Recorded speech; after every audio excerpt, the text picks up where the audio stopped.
Hey,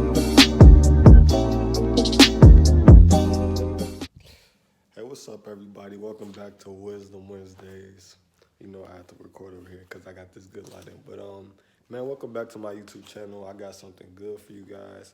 And what I'm going to be talking about today is what God told me about this coronavirus, everything that's going on, and what He is doing right now. So I'm going to share it with everybody. So as you can see, I do have this little notepad here, and the reason I have this notepad is because He spoke to me yesterday, I believe, or it was the day before that, and I had to write it down. So this is not coming off from the top. This is coming off of what I wrote down. So obviously I could give you guys the content and make sure I'm hitting everything. So the two main themes that God gave me was that He was hitting us with a hard reset button.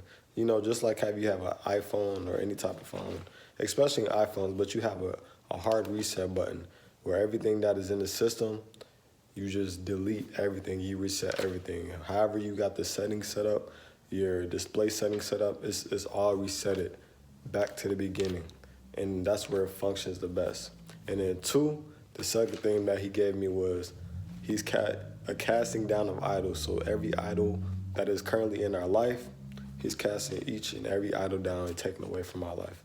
Now, to break this down in a way you guys will understand those two themes, the first one, as far as Him giving us a hard reset, is you have to realize, just like an iPhone, I'm going to compare this to iPhones, and then you can understand how it has to do with us.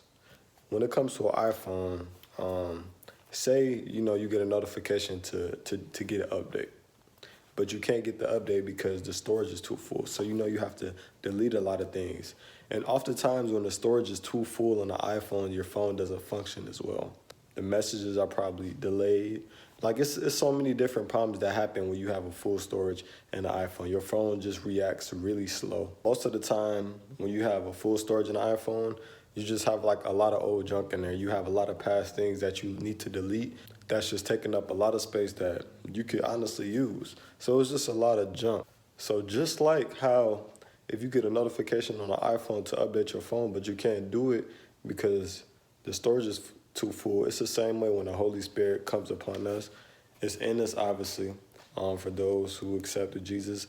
But when He tries to maneuver in your life, when you have so much clutter, it makes it hard for Him. It disrupts your clarity because you have so much blockage. You have so many different things. You have so many different distractions. You're focused on your past. You're focused on things you don't need to be focused on. So when God is trying to do something new inside of you, you can't even move the way He wants you to move. You can't go in the direction He wants you to go because you have too much clutter inside of your life. So even though He has an update for you, He says, okay, I'm doing a new thing for you. You can't receive it. You gotta make some room. The biggest thing, I guess, that you could put in this clutter is just too much noise, which goes with distractions as well. It's just too much noise in your thoughts, in your mind, in your life. It's too much noise. It's too many things you're focused on that you don't need to be focused on. And this correlates to the second thing He gave me, a casting down of idols. So I guess you could put those things in the category of idols. Things that you're just spending too much time with that you really don't need to be. You stop focusing on God the way you need to be, and you started focusing on other things that you didn't need to be focused on. The idol is anything that you put before God, anything that God cannot get from you. So basically, my home, could be one. I'm not saying it is one, but that's just for example. So if God tells me to do something, and I'm like, nah, I'm not going to do that.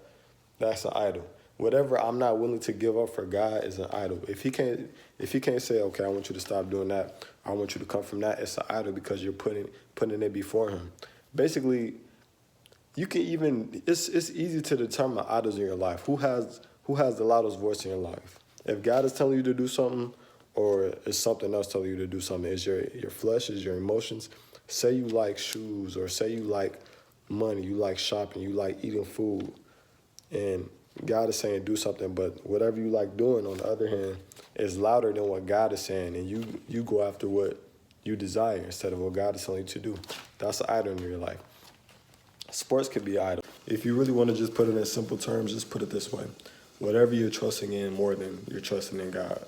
So if you trust in man more, that can be idle. If you trust in say your spouse or a sibling or a friend, you rely on them more than you even rely on God. That could be an idol right there. The biggest idols that have popped out to me that are written down were jobs, careers, money, government, just security in man. And what God is doing is taking that away. So basically making you realize that you can't trust in those things. Those things are vain. Like it could go just like that. You know how many people, they like their jobs, they love what they're doing or whatever. They find security in that and they forgot like it's God who brings the increase.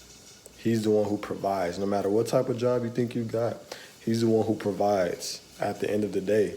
You see how quick it's gone just like that, how the economy has shifted. People are out of jobs. People are worrying like, man. And it's like now everybody wants to go back to God. Everybody wants to rely on God now. And that's exactly how he wants it to be. So it's like he had to reset things, to set things in order.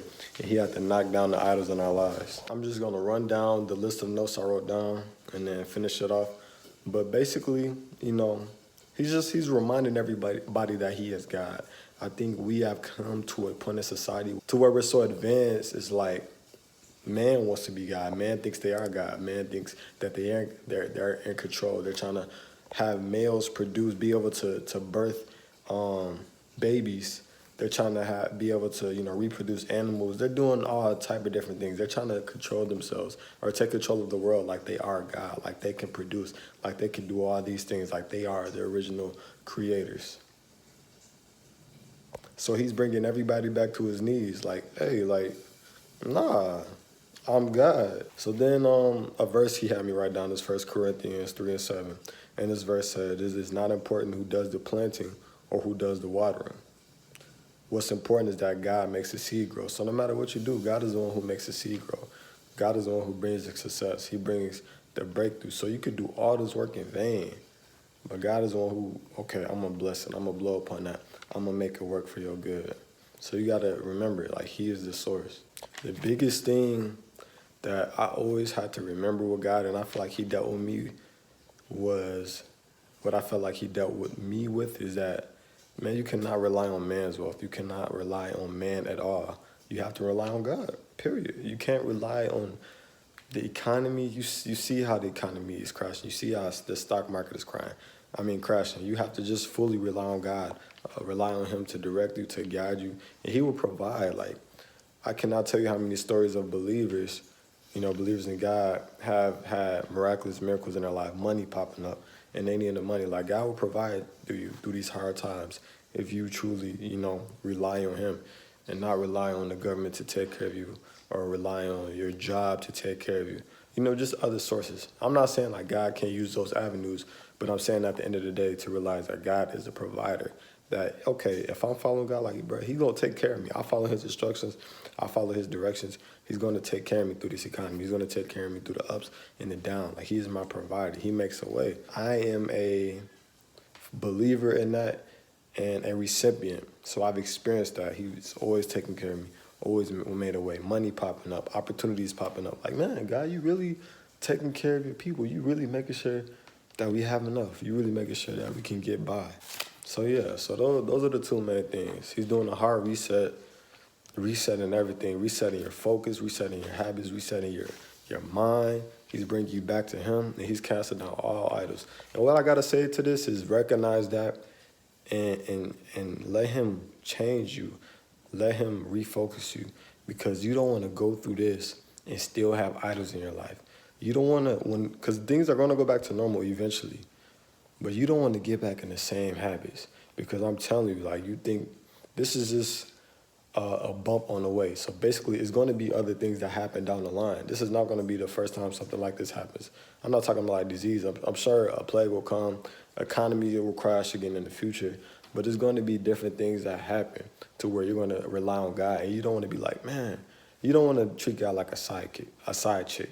So basically, when you need him, oh, okay. Nah, make it every day. When things are going good, rely on him, serve him, put him first, trust in him. Don't trust in man. You see how quickly things could change. So, yeah, side note upon that, the biggest thing that popped out to me was anything you're not willing to give up when God asks of it, that's something you need to remove. That's something you need to deal with. And then lastly, what he had me write down was for everybody who's watching, and had exactly to do with this. And he took me to 2 Chronicles 7:14. And it says, if my people who are called by my name will humble themselves and pray and seek my face and turn from their wicked ways, I will hear from heaven and I will forgive their sins and restore their land. So this is just a big prompting for everybody to repent. Period. So I hope you guys enjoyed that message. Man, I might have to start come on more than like Wisdom Wednesdays, because God's always speaking to me. It's a lot of different things going on, and I know you people need the word. I know everybody needs the word. I know everybody wants to know what God's saying and what's going on. But he's definitely serious. So man, get right with God. Yeah, so I hope you guys enjoyed this video. Make sure you like, comment, and subscribe. Stay blessed.